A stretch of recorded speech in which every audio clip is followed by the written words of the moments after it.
Hola nuevamente, es un gusto estar con ustedes. Mi nombre es Alejandra Betancourt y estoy a cargo de los servicios educativos y mediación del Museo de las Constituciones. En esta ocasión contamos con la presencia de Enrique Serrano. Él es intérprete de lengua de señas mexicana con una amplia trayectoria que incluye su participación en el equipo de intérpretes y traductores que elaboraron el Diccionario de la Lengua de Señas Mexicana de la Ciudad de México. Él ha sido también profesor titular del Diplomado de Lengua de Señas Mexicana por el Instituto de las Personas con Discapacidad de la Ciudad de México, Indiscapacidad en sus versiones 2016-2017.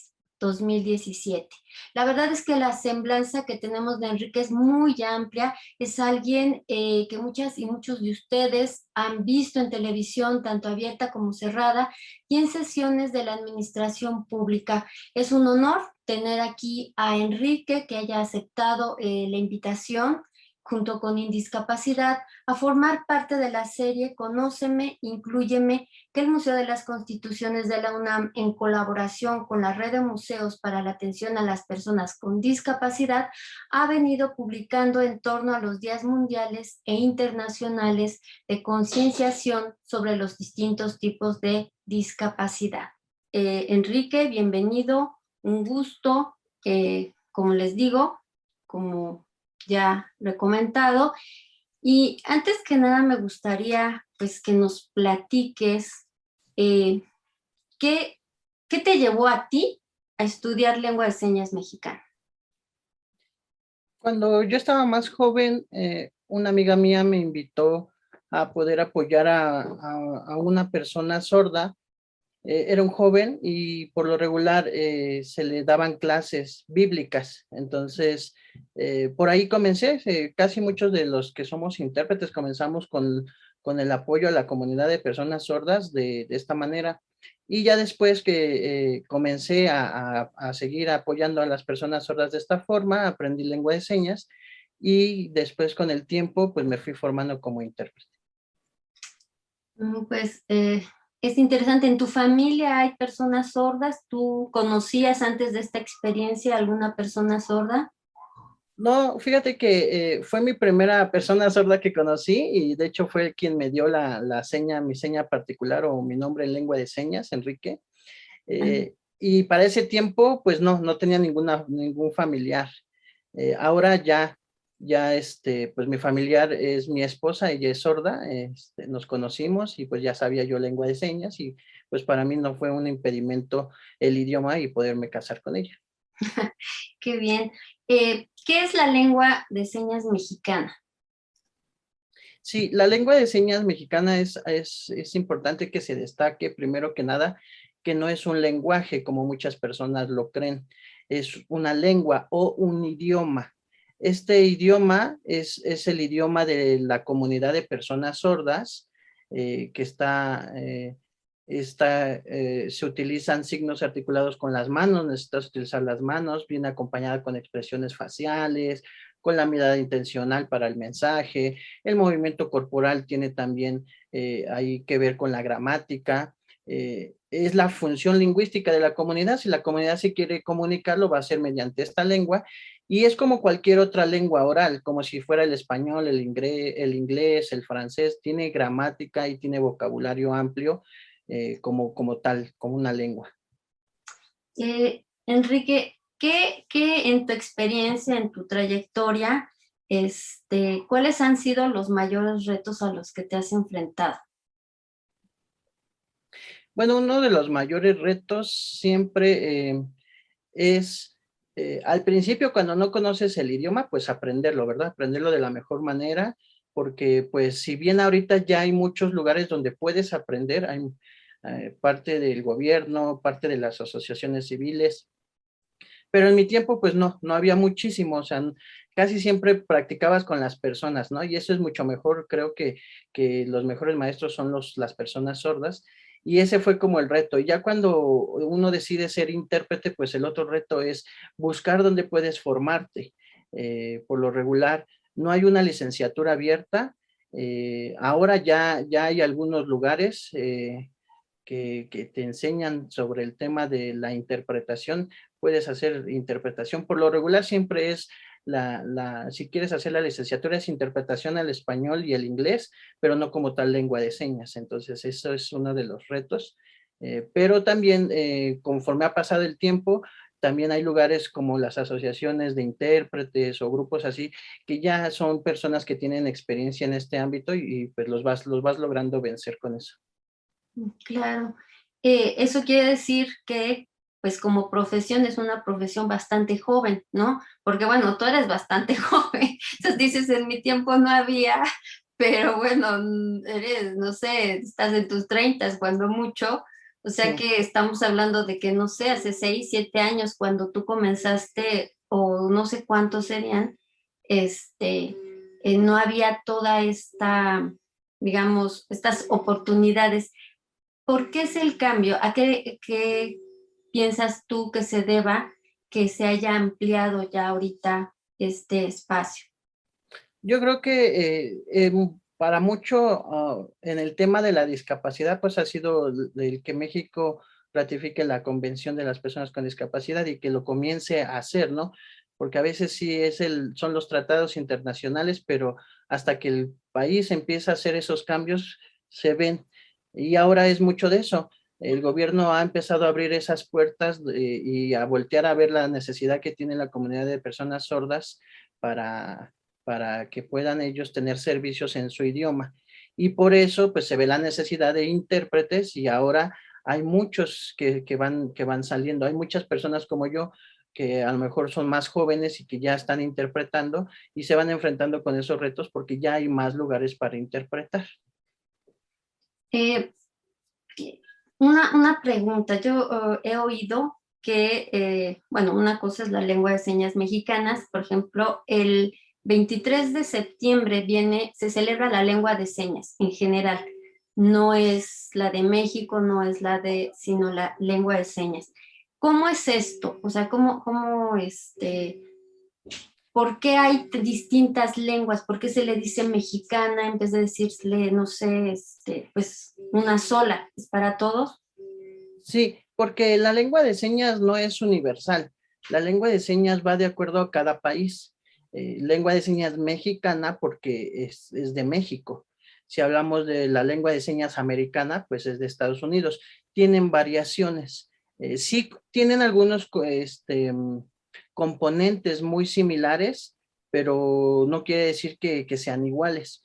¿Y por qué se celebra el Día Internacional de la Lengua de Señas? Porque la Federación Mundial de Sordos, Ujú. que es líder para la mayoría de las personas sordas, va haciendo que se visibilice la comunidad y la importancia de su lengua y de su cultura. Por eso propone el 23 como Día Internacional. Y esto es para reconocerla, para promover el uso de la lengua de señas en cada uno de los países, porque sabemos que la lengua de señas es igual como cualquier otra lengua oral.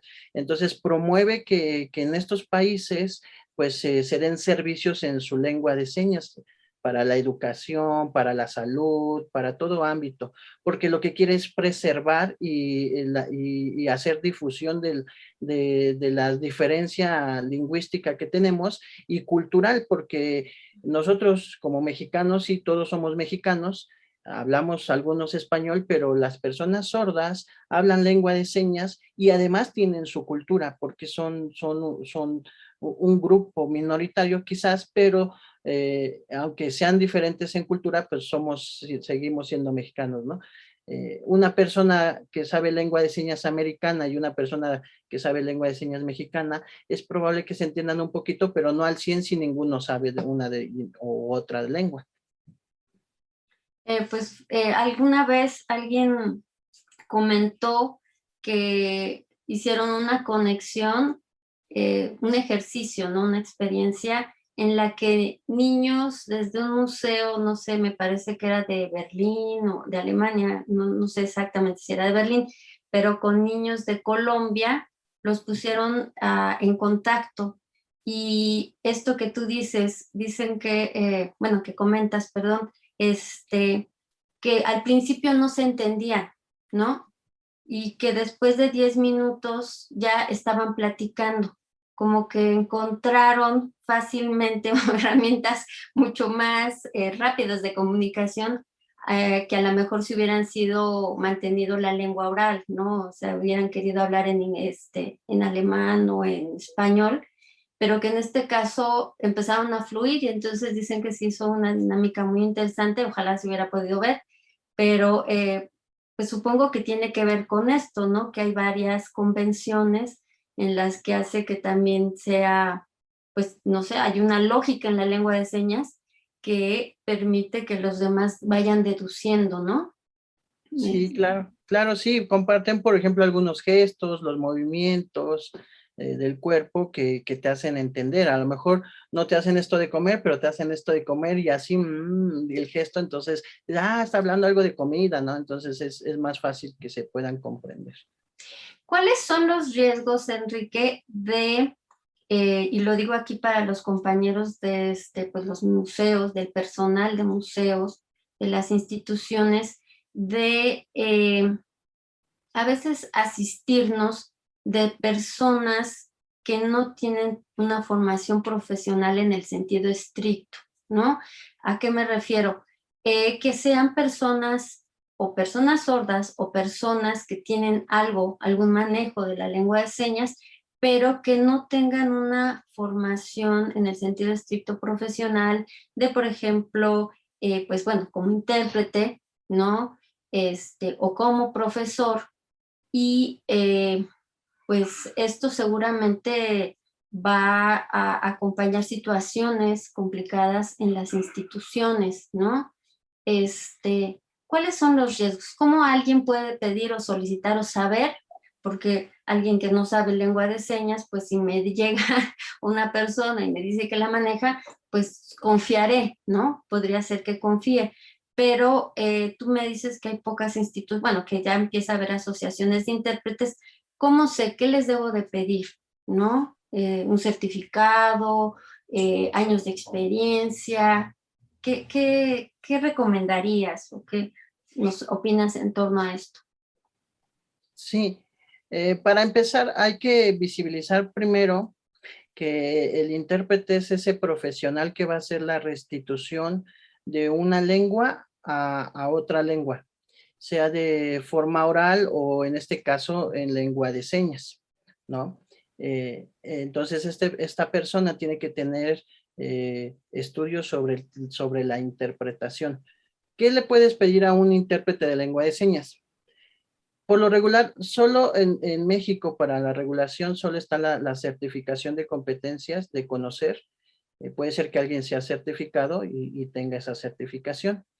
O hay como yo que todavía no tenemos esta certificación, pero tenemos, por ejemplo, ahora se hizo en el año pasado, antes de la pandemia, una acreditación nacional que avala la Asociación de Intérpretes y Traductores de la República y la Unión Nacional de Personas Sordas, la avalan, ¿no? Te hacen un examen y te avalan por 2 años, ¿no? Por ejemplo. Puedes tener esa acreditación. Hay quienes han interpretado en varios lugares. ¿Cuál es la mejor acreditación? Pues la de las personas sordas, ¿no? Uh-huh. Por lo regular, como el grupo de los intérpretes son pequeños, es un gremio muy pequeño, la mayoría ya se conoce. Ajá. Entonces, las instituciones, ¿cómo pueden acercarse? Se pueden acercar, por ejemplo, a lo que es la Asociación de Intérpretes y Traductores de la República, o se pueden acercar al listado de conocer, debe de estar ahí la lista de quienes están certificados, si quieren una persona certificada. Hay otras personas que están en formación y comienzan a interpretar, y el riesgo es que en muchos casos suelen cometer algunos errores y esos errores pueden costar, pues algunos, la vida de alguien, ¿no? O la libertad de alguien. A lo mejor en un museo no es tan grave, pero sí la información se pierde, ¿no? Entonces, pues pedir ese tipo de acreditaciones o esa experiencia laboral, a lo mejor muchas otras personas han interpretado en varios lugares, pero no quiere decir que tengan esa formación. Claro. Tú hablabas de lo que hace un intérprete, que es la restitución, ¿no? De un mensaje de una lengua a otra. En ese sentido, también comentabas que los sordos tienen una cultura, entonces también es comunicar, ¿no? O dar a conocer esa cultura. ¿Nos podrías dar rasgos generales? ¿Cuál es esa cultura? ¿Cómo es la cultura de los sordos? Sí, parte del trabajo del intérprete, pues es como dices, pasar el mensaje y restituirlo siempre de la mejor manera y también incluyendo la cultura de las personas sordas. Las personas sordas, por lo regular, por ejemplo, culturalmente son muy visuales, ellos son también directos en su mensaje, también son muy celosos de su lengua, la tratan de preservar y de enseñar ellos mismos. También dentro de la cultura, por ejemplo, es más fácil apegarse a las ideas generales y fomentarle con la lengua de señas que pueda ver el mensaje y el impacto que a solo apegarte al español, porque la lengua de señas no tendría nada que ver con eso, ¿no? Las personas sordas también son para ellas es muy importante el acceso a la información. Para ellas el estar platicando y que se les vaya el tiempo, siempre, por lo regular, siempre uno juega con eso, porque dicen, ay, tu amigo, la persona sorda, siempre está platicando y se les va el tiempo, aunque cierres el lugar, ahí están. ¿Por qué? Porque a ellos les gusta la información, ¿no? No es tan fácil de adquirir información como nosotros los oyentes, que podemos encender la televisión, escuchar el radio, ver, y a ellos se les dificulta porque la barrera es el idioma. Claro. Eh, pues ya para ir cerrando, en tu experiencia, pues ¿cuál ha sido la más, o cuál es, no sé, supongo que hay muchas experiencias muy gratas, pero alguna que a ti te resulte particularmente significativa que nos quieras compartir? Pues por lo regular, en mi vida que he tenido ya inmerso en esto de la lengua de señas y la interpretación, pues sí, como dices, han sido varias experiencias, pero creo que de todas, la mejor es poder ayudar a la persona sorda de una u otra forma, ya sea interpretándole. He tenido la oportunidad también de colaborar con otros compañeros, maestros sordos y también poder enseñar la lengua de señas a personas que ahora son parte de la comunidad, porque muchas personas, por ejemplo, se quedan sin la audición y tienen que comenzar a aprender, ¿no?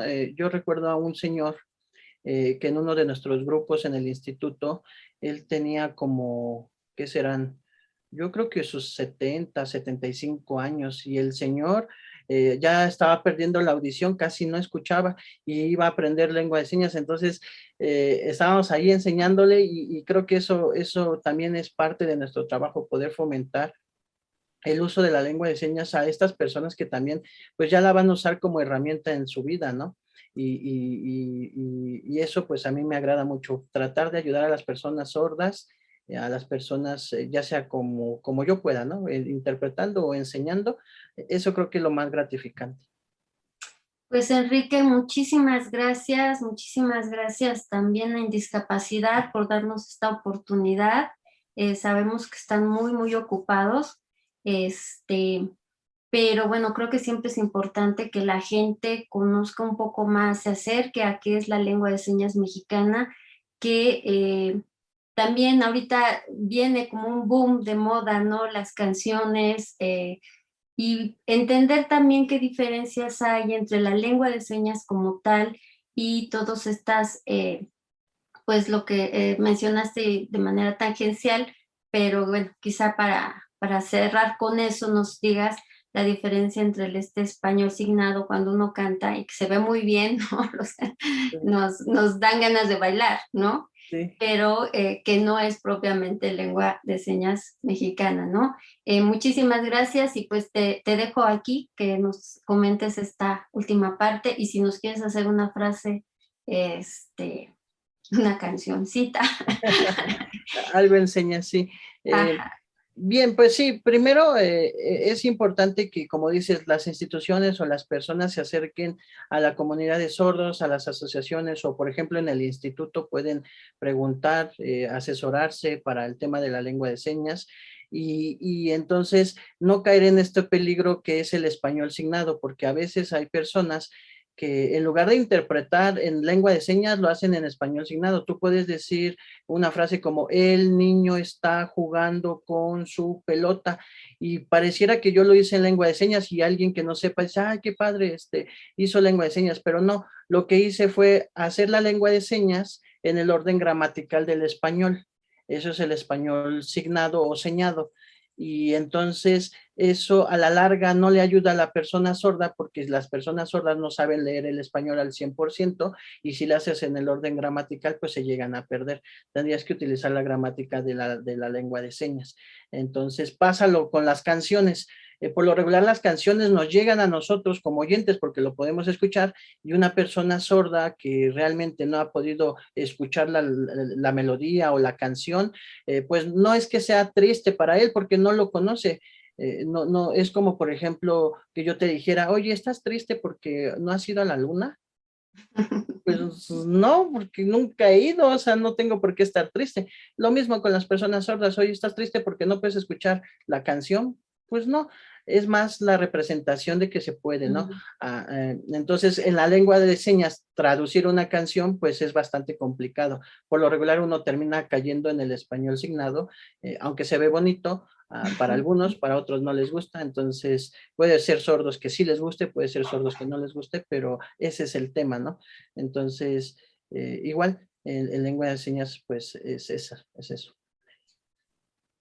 Pues Enrique, muchas gracias. Nos una frase con lengua de señas que cierres. Ok, entonces, podría yo decir,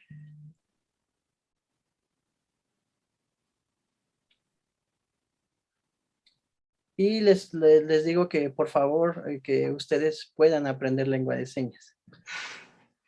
Muchas gracias, Enrique. Pues hasta pronto a todos. Estamos aquí. Seguimos con la serie Conóceme, Inclúyeme, y esperamos que pues este video, esta entrevista sea de utilidad para todas y todos ustedes. Muchísimas gracias. Hasta luego.